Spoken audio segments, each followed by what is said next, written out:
Vedä kone pöydän etureunaan, poista poljin taskusta, kieritä johto varovasti polkimen ympärille, älä roikota johdosta, se murtuu.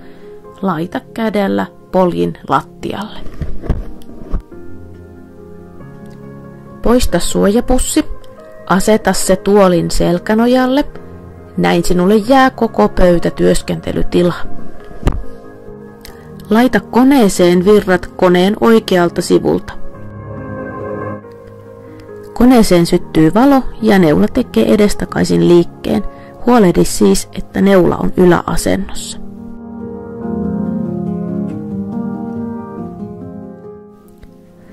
Ota lankarulla ja sen jälkeen irrota lankatapista lankarullan pidin. Pujota lankarulla lankatappiin ja sulje lankarulla paikoilleen rullan pitimellä.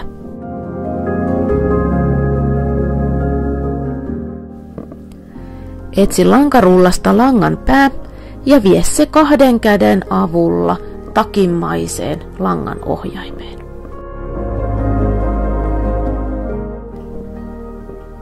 Koneeseen merkityt nuolet opastavat sinulle langan oikean reitin.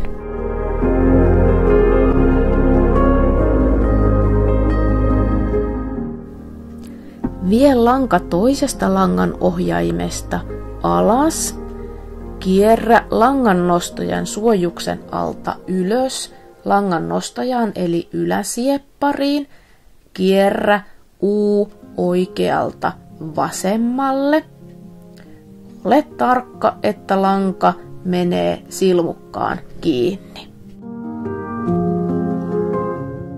Vedä lanka yläsiepparilta alas neulalle vielä 2 langan ohjaimen läpi.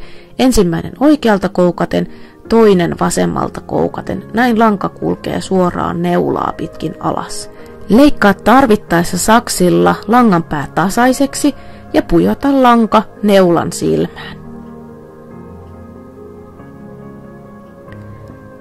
Vedä lanka vasemmalle ja pujota tämän jälkeen lanka painijalan oikeassa reunasta olevasta aukosta painijalan alle. Seuraavaksi laitetaan puola paikoilleen. Avaa puolakotelon luukku ja ota puolakotelon läpästä kiinni niin, että saat vedettyä puolakotelon pois koneesta.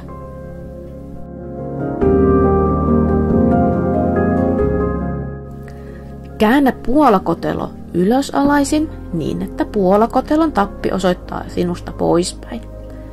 Tämän jälkeen puola pitää kääntää niin, että sinulla kulkee lanka myötäpäivään, eli lanka kulkee vasemmalta oikealle. Aseta puola puolakoteloon, vedä lankaa oikealle niin, että lanka asettuu puolakotelon loveen. Tartu tämän jälkeen puolaan ja puolakoteloon peukalolla ja etusormella niin, että puola ei pyöri paikoillaan turhaan. Vedä lanka oikealle pienen jousen alle C:n malliseen aukkoon. Jätä lanka puolakotelon tapin vasemmalle puolelle ja ota puolakotelon läpästä kiinni. Se sitoo puolan puolakoteloon kiinni niin, että se ei tipahda sieltä pois. Aseta puolakotelo koneeseen niin, että tappi on ylöspäin.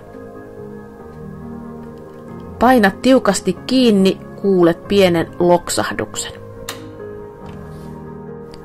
Pidä ylälangasta vasemmalla kädellä kiinni ja käännä käsipyörästä itseesi päin oikealla kädellä niin, että saat neulan kerran alas ja uudelleen taas ylös.